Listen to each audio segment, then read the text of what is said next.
4 tips on how to manage yourself. And people always ask me, how do I manage my own mindset, Molly? The first thing is, always remember, you're only one thought away from feeling positive. So if you have those negative thoughts or that negative critic that's taken hold of your mind, just remember, the next thought can be positive. Tip number 2 is, you make your own reality. Never forget that.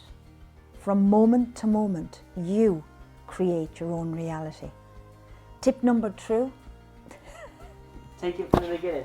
Only because I think when you moved, I think we went out of focus. Did anyway. we? I'm moving too much. Okay. Yeah, just from the beginning. 4 tips on how to manage yourself.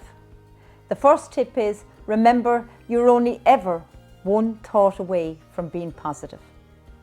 Tip number 2, you make your own reality. Be accountable for that.